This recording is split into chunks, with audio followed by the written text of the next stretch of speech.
नमस्कार, जी न्यूज़ पर आपके साथ मैं अदिति त्यागी। पश्चिम बंगाल में विधानसभा चुनाव से पहले भ्रष्टाचार के मसले पर राजनीति तेज हो गई। ममता बनर्जी के भतीजे अभिषेक बनर्जी की पत्नी को सीबीआई के समन से बीजेपी और टीएमसी में वार और पलटवार का सिलसिला शुरू हो चुका है। बड़ी बात यह है कि सीबीआई का समन एक ऐसे समय पर आया है जब अभिषेक बनर्जी ने हाल ही में केंद्रीय गृह मंत्री अमित शाह के खिलाफ मानहानि का केस दर्ज कराया।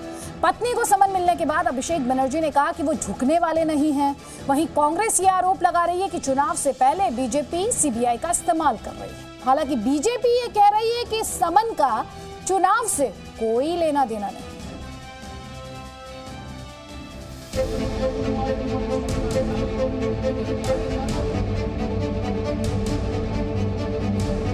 मित्रों, टीएमसी का एक ही नारा है, भतीजा बढ़ाओ।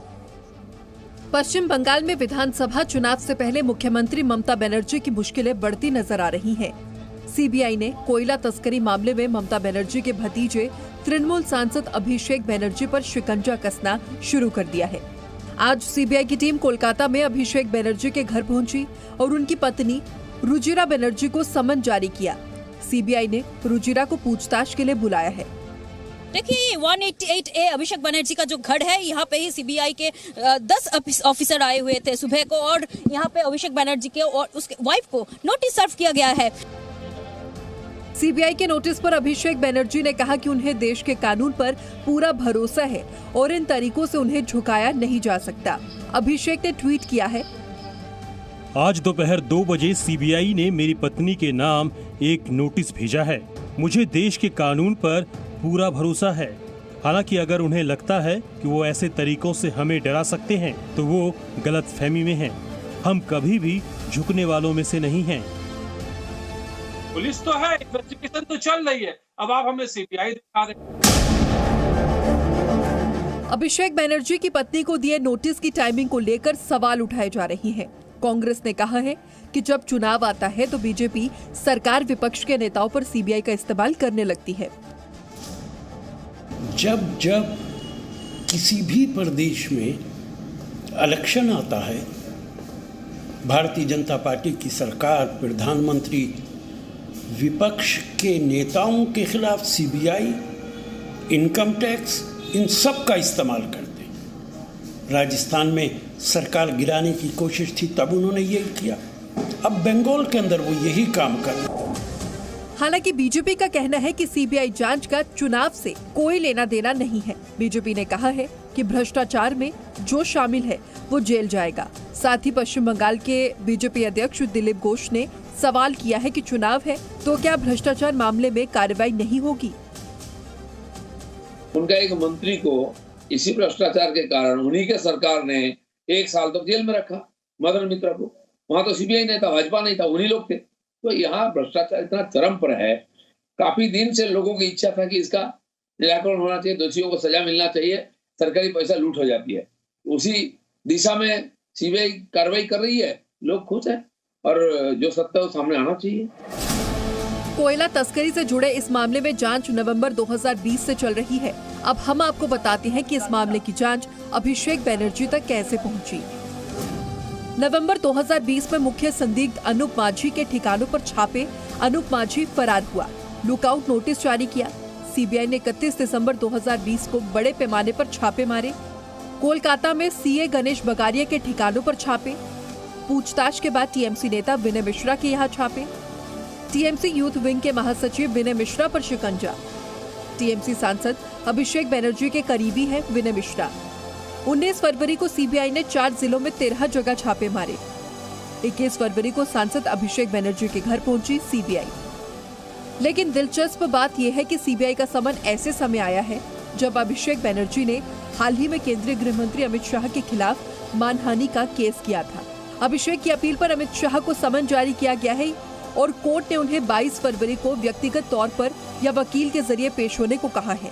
अभिषेक बनर्जी की ओर से ये दावा किया गया था कि अमित शाह ने कोलकाता में बीजेपी की एक रैली के दौरान टीएमसी सांसद के खिलाफ अपमानजनक बयान दिए थे। मित्रों, टीएमसी का एक ही नारा है, भतीजा बढ़ाओ। भतीजे के कल्याण के अलावे टीएमसी के मन में और कोई कल्याण नहीं। साथ ही मुख्यमंत्री ममता बनर्जी ने भी अमित शाह को चैलेंज किया था। अपने भतीजे अभिषेक बनर्जी को लेकर पश्चिम बंगाल की मुख्यमंत्री ममता बनर्जी ने गृह मंत्री अमित शाह पर गुरुवार को ही पलटवार किया था। ममता बनर्जी ने अमित शाह को चुनौती दी थी कि वो पहले अभिषेक बनर्जी के सामने चुनाव लड़कर दिखाएं और फिर उन पर हमले बोलें। अभिषेक बनर्जी को लेकर पश्चिम बंगाल में इन दिनों राजनीति तेज है। प्रधानमंत्री नरेंद्र मोदी, केंद्रीय गृह मंत्री अमित शाह और बीजेपी अध्यक्ष जेपी नड्डा से लेकर पार्टी के तमाम नेता पश्चिम बंगाल में बीते लोकसभा चुनावों के समय से ही नाम लिए बिना बुआ भतीजे की जोड़ी को निशाना बनाते रहे हैं। विधानसभा चुनाव से पहले पश्चिम बंगाल की मुख्यमंत्री ममता बनर्जी के भतीजे व डायमंड हार्बर से लोकसभा सांसद अभिषेक बनर्जी पर बीजेपी इन दिनों हमलावर है। न सिर्फ बीजेपी के केंद्रीय नेता बल्कि टीएमसी छोड़कर बीजेपी में आने वाले शुभेंदु अधिकारी और राजीव बनर्जी जैसे नेता भी अभिषेक बनर्जी पर लगातार हमले बोलकर चुनावी प्रचार कर रहे हैं। अमित शाह ने आरोप लगाया था कि बीते 5 वर्षों में मोदी सरकार की ओर से भेजी गई करोड़ों की रकम भतीजे और टीएमसी के गुंडों की जेब में चली गई। उन्होंने कहा था, सत्ता में आने के बाद बीजेपी इन सब की जांच कराएगी और भ्रष्टाचारियों को जेल भेजेगी। बंगाल में बीजेपी सत्ता में आएगी या नहीं, ये तो चुनाव के बाद पता चलेगा। फिलहाल बीजेपी के राज्य में सत्ता में आने से पहले अभिषेक बनर्जी पर शिकंजा कसना शुरू हो गया है। मोमिता चक्रवर्ती के साथ ब्यूरो रिपोर्ट, जी मीडिया। प्रधानमंत्री मोदी का मिशन बंगाल जारी है। एक बार फिर वो बंगाल दौरे पर जा रहे हैं। एक महीने में ये तीसरा उनका बंगाल दौरा। आपको ये भी बताते हैं कि प्रधानमंत्री 2 राज्यों का दौरा करने वाले हैं, जिसमें से एक पश्चिम बंगाल है। बंगाल में प्रधानमंत्री कई परियोजनाओं का उद्घाटन करेंगे। इससे पहले जब वो पश्चिम बंगाल गए हैं तो मुख्यमंत्री ममता बनर्जी को लेकर काफी हमलावर रहे हैं और हर बार उन्होंने राज्य में परिवर्तन की बात कही है।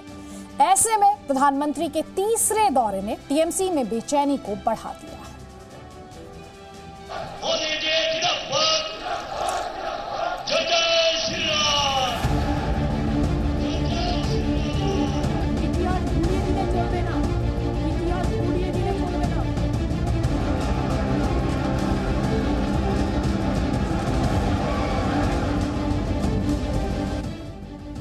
बंगाल का घमासान, बीजेपी का परिवर्तन प्लान। प्रधानमंत्री मोदी का मिशन बंगाल।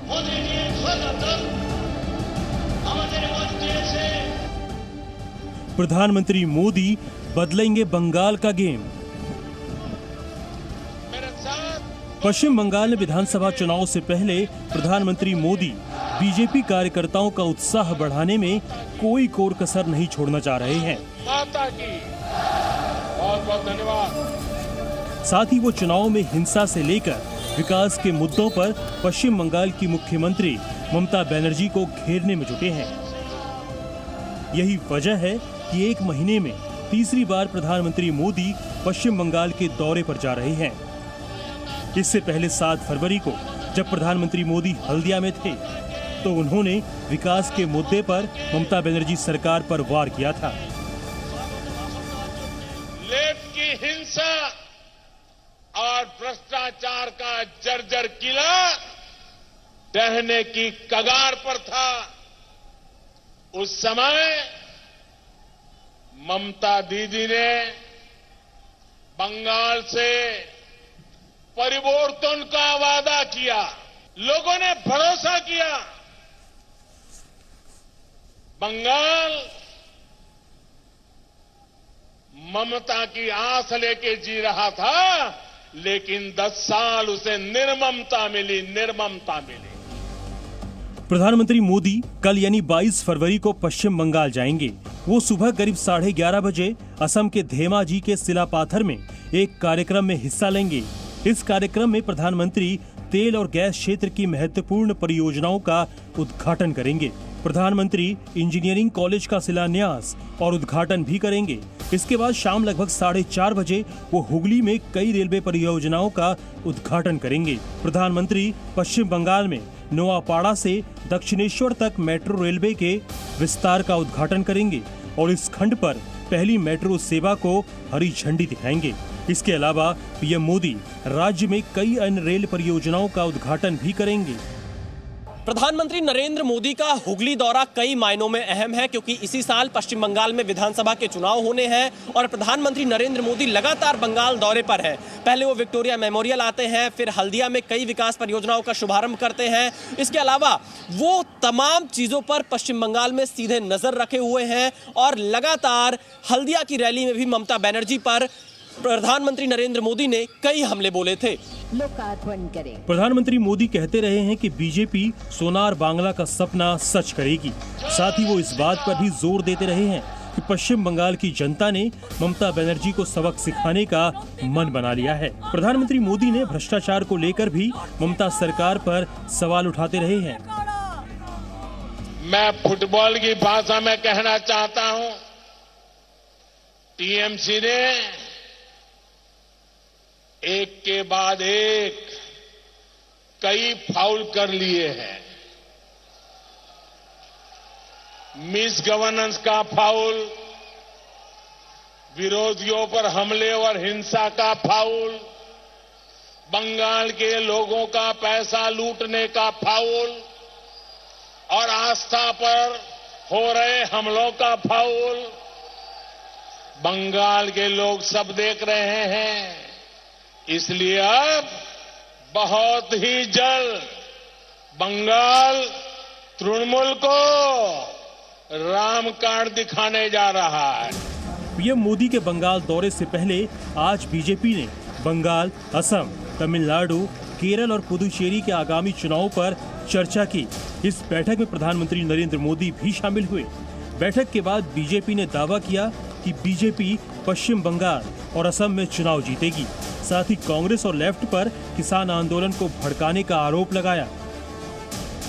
पश्चिम बंगाल में जिस प्रकार से वहां की तृणमूल कांग्रेस की सरकार के द्वारा अलोकतांत्रिक, दमनकारी, तुष्टीकरण को पनाह देकर के राज्य की लोकतांत्रिक माहौल को खराब किया जा रहा है, वहां की जनता एक नई इबारत लिखने के लिए भारतीय जनता पार्टी को चुनाव में विजयी बनाने जा रही है। बंगाल में बीजेपी ममता का किला ढाने की हर संभव कोशिश कर रही है। बीजेपी ने टीएमसी के कई नेताओं को पार्टी में शामिल कर ममता की मुश्किलें पहले ही बढ़ा दी है। उस पर से चुनाव से पहले पीएम मोदी का एक महीने में तीसरा बंगाल दौरा टीएमसी और ममता बनर्जी की चुनावी राह को मुश्किल कर सकती है। जी मीडिया ब्यूरो रिपोर्ट। पश्चिम बंगाल चुनाव जैसे जैसे नजदीक आ रहे हैं, नेताओं की जुबान बिगड़ती जा रही है। बीजेपी के शीर्ष नेताओं की बंगाल में मौजूदगी तृणमूल कांग्रेस के नेताओं को शायद अच्छी नहीं लग रही और इसीलिए तृणमूल कांग्रेस के नेता मदन मित्रा की जुबान फिसली। इतना ही नहीं, चुनाव से पहले जो चिंता बढ़ाने वाली बात है वो ये, बंगाल में हिंसा भी जारी है।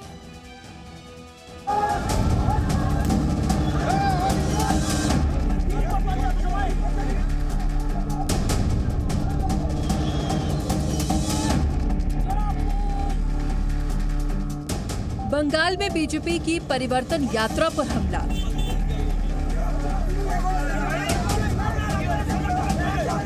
बीजेपी की यात्रा से ममता को डर।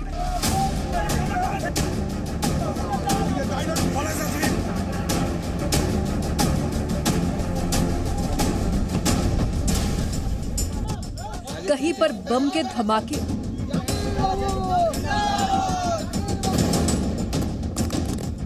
कहीं पर पत्थरबाजी